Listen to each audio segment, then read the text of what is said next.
Halo, apa kabar? Semoga kalian dalam keadaan sehat walafiat. Salam Trilogi Kebangsaan. Satu tanah air, satu bangsa, dan satu bahasa. Setiap tanggal 28 Oktober kita memperingati Hari Sumpah Pemuda. Sebenarnya, apa latar belakang adanya Sumpah Pemuda? Di mana dan kapan Sumpah Pemuda tersebut dilaksanakan? Siapa saja yang terlibat di dalam Sumpah Pemuda tersebut? Tokoh-tokoh yang berperanan siapa saja? Mengapa para pemuda tersebut mengadakan Sumpah Pemuda? Dan bagaimana kita memaknai Sumpah Pemuda tersebut di dalam kehidupan kita sekarang ini? Kalian sebagai generasi muda, generasi bangsa harus tahu dan bisa memaknai. Untuk itu, marilah kita lihat video kilas balik Sumpah Pemuda. Selama 350 tahun, bangsa Indonesia menderita di bawah cengkraman penjajahan Belanda. Di berbagai wilayah penjuru Nusantara, terjadi peperangan untuk mengusir penjajah Belanda. Di Pulau Jawa, tepatnya di Jawa Tengah dan Yogyakarta, peperangan melawan tentara Belanda dipimpin oleh Pangeran Diponegoro. Pertempuran rakyat Aceh melawan penjajah Belanda dipimpin oleh Teuku Umar dan Cut Nyak Dien. Raja Sisingamangaraja memimpin rakyat Sumatera Utara untuk mengusir Belanda. Sementara pertempuran rakyat Sumatera Barat mengusir Belanda dipimpin oleh Tuanku Imam Bonjol. I Gusti Ketut Jelantik memimpin rakyat Bali mengusir Belanda. Pertempuran rakyat Banjarmasin Kalimantan Selatan dipimpin oleh Pangeran Antasari. Pertempuran rakyat Maluku mengusir penjajah dipimpin oleh Patimura dan Christina Marta Tiahohu. Namun perjuangan mengusir penjajah di berbagai daerah tidak berhasil. Hal ini disebabkan perjuangan tersebut bersifat kedaerahan. Dr. Wahidin Sudirohusodo, beliau adalah dosen Sekolah Kedokteran Stovia Jakarta. Dalam kuliahnya, Dr. Wahidin memberikan pengarahan kepada para mahasiswanya. Bila ingin mengusir penjajah Belanda, bila ingin mencapai sebuah kemerdekaan, maka rakyat Indonesia harus ditanamkan rasa kebangsaan. Salah satu cara menanamkan rasa kebangsaan adalah mendirikan organisasi yang bersifat kebangsaan, bukan kedaerahan. Anjuran Dr. Wahidin Sudirohusodo untuk mendirikan organisasi yang bersifat kebangsaan disambut baik oleh Sutomo. Pada tanggal 20 Mei tahun 1908,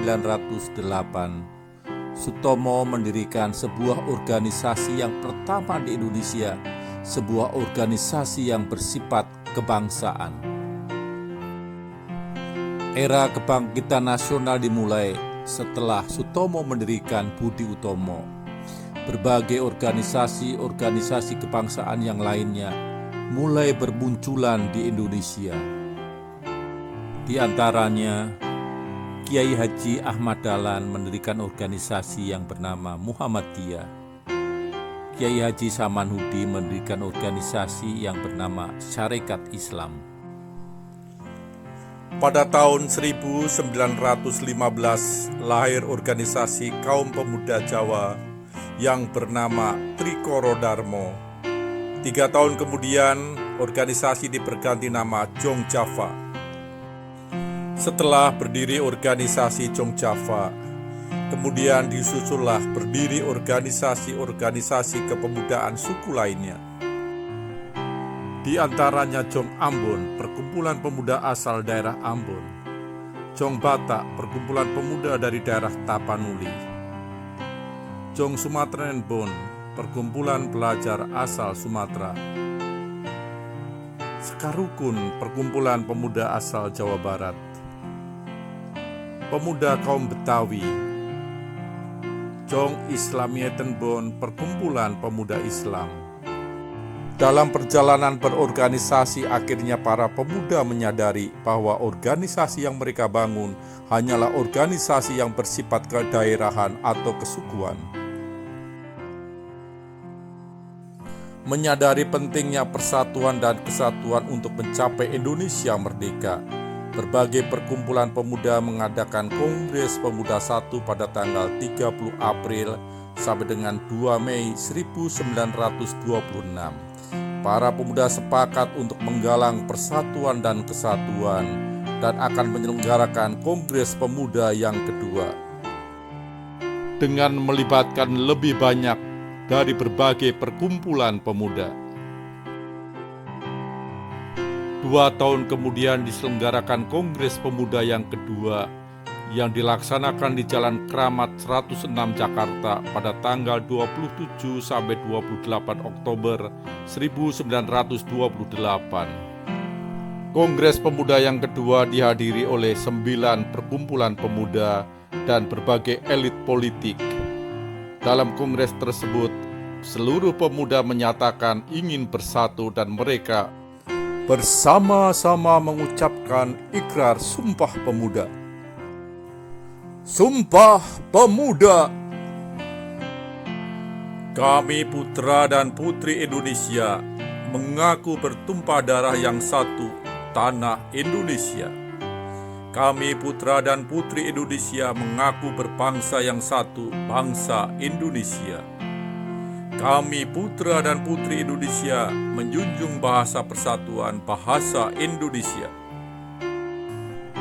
3 tokoh utama dalam Sumpah Pemuda yang kedua, Sukondo Joyopuspito, Ketua Sumpah Pemuda kedua, Muhammad Yamin, Sekretaris Sumpah Pemuda II, pencetus trilogi kebangsaan Satu Nusa, Satu Bangsa, dan Satu Bahasa. Wage Rudolf Supratman, komponis lagu kebangsaan Indonesia Raya yang diperdengarkan pada saat penutupan Kongres Pemuda kedua. Sejak tahun 1959, pemerintah Indonesia menetapkan setiap tanggal 28 Oktober diperingati sebagai Hari Sumpah Pemuda. Saya membawa sebuah sapu lidi. Sapu lidi. Terdiri dari lidi-lidi yang sudah disatukan dalam sebuah ikatan. Kalau lidi ini saya ambil satu, nah kemudian saya patahkan, dengan mudah lidi ini akan patah. Tetapi coba perhatikan, kalau lidi yang sudah terikat bersama ini dalam satu kesatuan ini saya patahkan, apakah saya bisa mematahkannya? Oh no! Tidak bisa. No! Keras, No! nggak bisa. Nah, bersatu kita teguh, bercerai kita runtuh. Kalau kita sendiri, kita lemah. Tetapi kalau kita bersatu, kita menjadi kuat. Itulah makna Sumpah Pemuda. Kita harus tetap menjaga persatuan dan kesatuan bangsa. Jangan sampai bangsa Indonesia ini terpecah belah, tercerai-berai. Untuk itu, persatuan dan kesatuan harus tetap kita jaga bersama. Terima kasih. Salam Trilogi Kebangsaan. Satu tanah air, satu bangsa, dan satu bahasa. Terima kasih. Sampai jumpa kawan.